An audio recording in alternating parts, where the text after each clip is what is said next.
राधे राधे मेरी YouTube family. आज आपके साथ शेयर करने जा रही हूँ एक बहुत ही ज़्यादा सुपर टेस्टी बेडमी पूरी की रेसिपी। आज मैं बनाऊँगी बेडमी पूरी और डुबकी वाली आलू की सब्जी।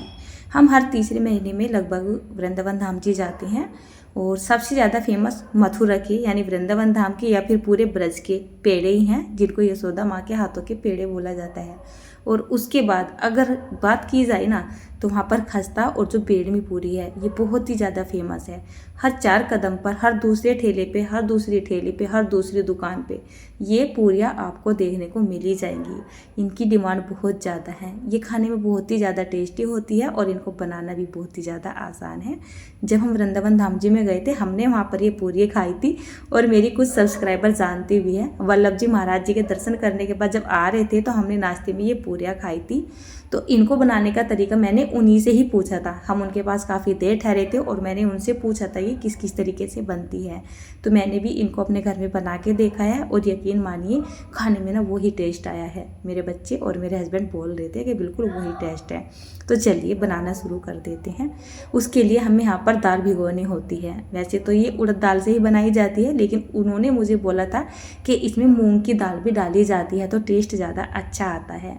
यहाँ पर मैंने 3/4 कप के जितनी ली थी उड़द की धुली हुई दाल और उसमें जो बाकी का हिस्सा बचा ना वो मैंने मूंग की दाल ले ली थी, यानी कि 1/4 कप के जितनी मूंग की दाल ले ली थी। टोटल यहाँ पर मैंने ये 1 कप दाल ली है, बहुत हो जाएगी। उसको भिगो के अच्छे से धो के और भिगो के रख दिया है ओवरनाइट के लिए। सुबह हो चुकी है। एक साइड में मैं आलू उबाल रही हूँ। कुकर में उबालती हूँ तो आलू फट से जाते हैं, इसलिए मैंने एक भगोने में चढ़ाए हुए हैं। सुबह हो रही है और जो दाल है ना वो बहुत ही अच्छे से फूल चुकी है, देखिए इस तरीके से।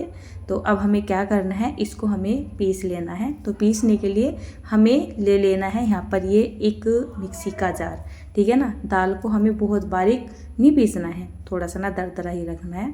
तो पानी में से ही डायरेक्ट निकाल के एक मिक्सी के जार में इस दाल को हम डाल देंगे। अगर थोड़ा बहुत पानी चला जाता है कोई फ़र्क नहीं पड़ेगा। बिल्कुल सूखी सूखी दाल होगी तो ये पीसने में भी आएगी नहीं। अगर आपको ऐसा लगे 1-2 चम्मच के जितना पानी डालना पड़ रहा है ना तो आप इसमें पानी डाल के भी पीस सकते हैं। उसके बाद हम यहाँ पर थोड़ी सी चीज़ें डालते हैं, जैसे कि मैंने यहाँ पर 2 इंच के जितना अदरक का टुकड़ा डाल दिया है, उसको छील के काट के डाला है टेस्ट के हिसाब से। या फिर 2-3 मैंने यहाँ पर ये हरी मिर्च काट लिया और ये काफ़ी तीखे वाली है। ये पूरी हल्का सा जब तीखापन देती है तो खाने में ज़्यादा टेस्टी लगती है।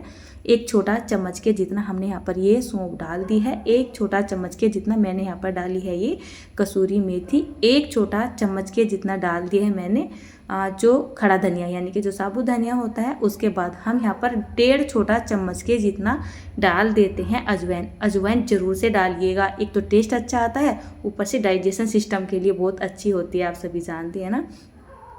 यहाँ पर मैंने डाल दिया है टेस्ट के हिसाब से नमक और 1 छोटा चम्मच के जितना जीरा पाउडर। जीरा पाउडर नहीं, जीरा ही डाला है, ठीक है ना। मिक्सी के जार का ढक्कन लगा लिया है मैंने। और चलिए उससे पहले मुझे याद आ गया था, मुझे यहाँ पर हींग भी भिगो के रखना था। 1 छोटा चम्मच के जितना मैंने हींग ले लिया है। आधा चम्मच के जितना मेथी दाना ले लेते हैं और इसमें गुनगुना पानी डाल देंगे और करीब इसको ना 1 घंटे के लिए हम साइड में छोड़ देंगे ताकि ये अच्छे से फूल सके। पानी के अंदर जब हींग को भिगोया जाता है तो ये अलग ही टेस्ट देता है। और ये जो मैं पूरियाँ और जो सब्ज़ी बना रही हूँ ना इनमें हींग का फ्लेवर भर भर के आता है, जिसकी वजह से जो पूरियाँ है या ये पूरी रेसिपी है मतलब बहुत ही ज़्यादा सुपर टेस्टी लगती है, ठीक है ना। चलिए इधर आलू भी उबल चुके थे तो पहले ना हम आलू उबाल देते हैं, आलू निकाल देते हैं, ठीक है ना।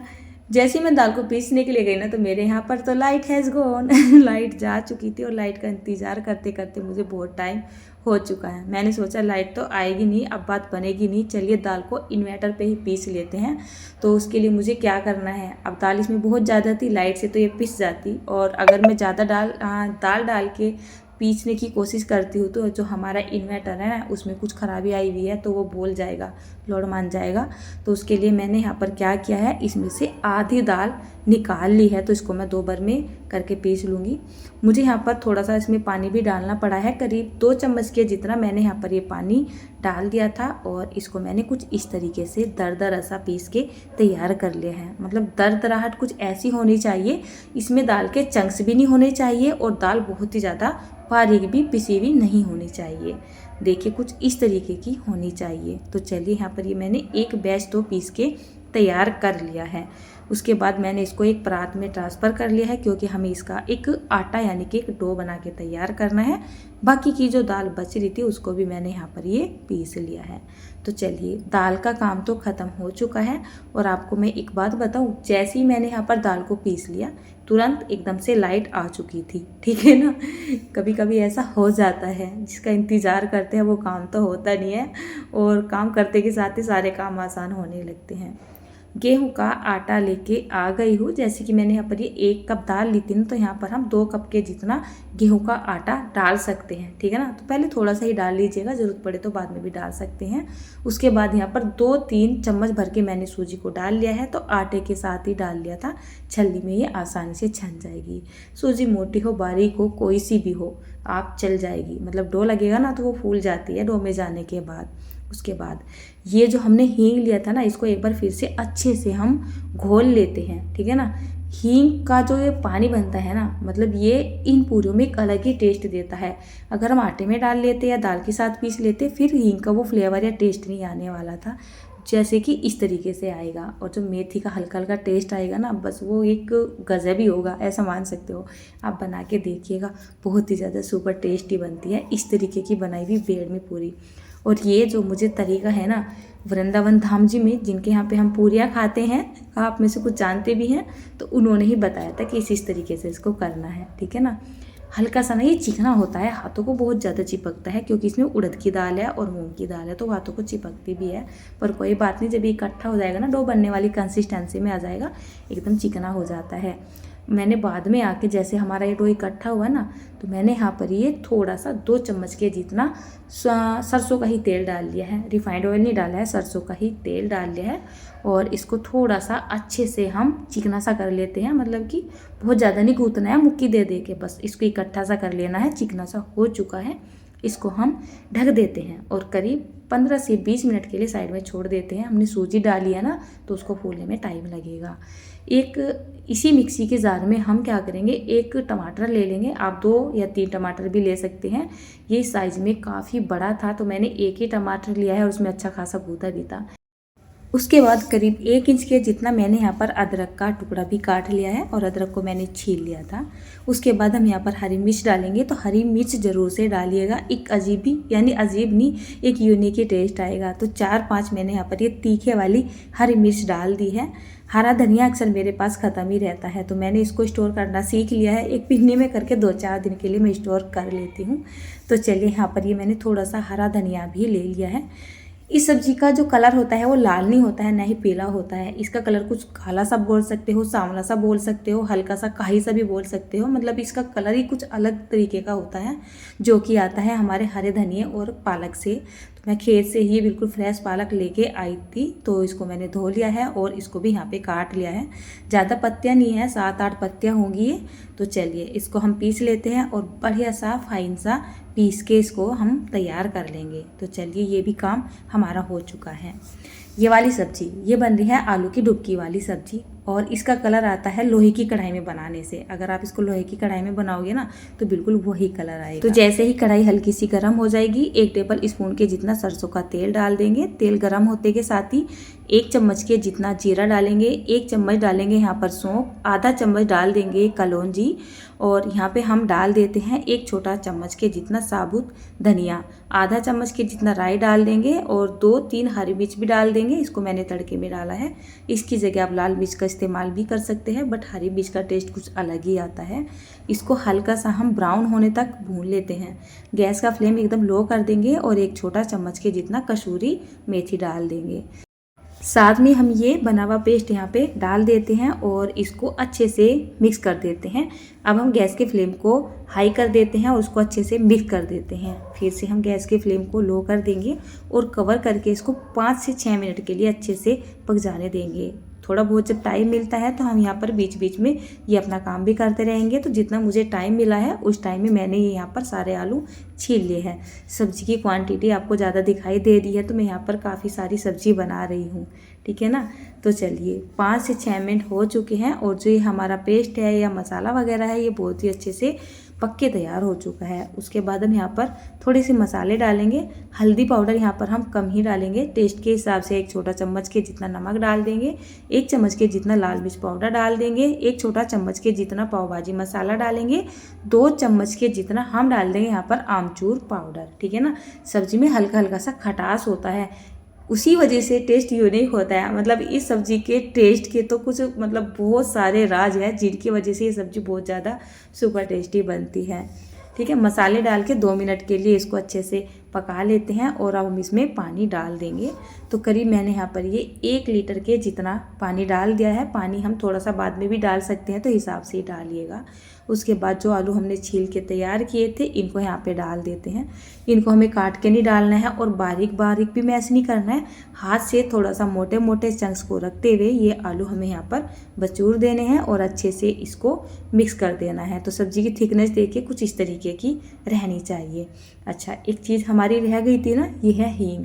तो ये रह नहीं गई थी, ये बाद में ही डाली जाती है। ठीक है ना, तो ये जो हमारा हींग और मेथी का पानी बच रहा था ना, इसको थोड़ा अच्छे से हम घोल लेते हैं और इस सब्ज़ी के अंदर डाल देते हैं।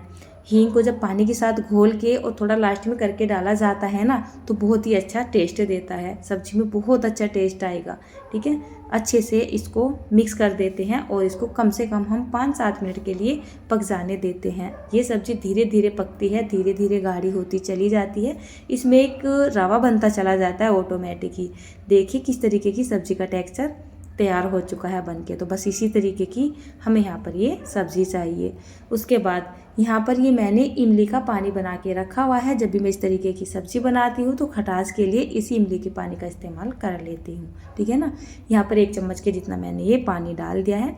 मेरे बेटे को खाने की बहुत ही ज़्यादा जल्दी हो रही है, बिजली की वजह से लेट हो चुके हैं, नहीं तो मैंने सोचा था इनको 10 बजे तक मैं खिला पिला दूंगी, बट लगभग में ना 11 का टाइम ही होने जा रहा है। बच्चों को भूख भी लग रही है, तो बच्चे बोल लेते मम्मी जल्दी बना दो, हमें भूख लग रही है। बच्चे भूखे रहे तो उस खाने को बनाने से कोई फ़ायदा नहीं है अगर उन्हें टाइम पे ना मिले। सब्जी को मैंने 7-8 मिनट के लिए पका लिया था, इसको ट्रांसफ़र कर दिया है एक बर्तन में। इसी कढ़ाई में मैं पूरियाँ भी बनाऊँगी। ठीक है ना, तो लोहे की कढ़ाई में मैंने सब्ज़ी बनाई है, लोहे की कढ़ाई में मैं पूरियाँ भी बनाऊँगी।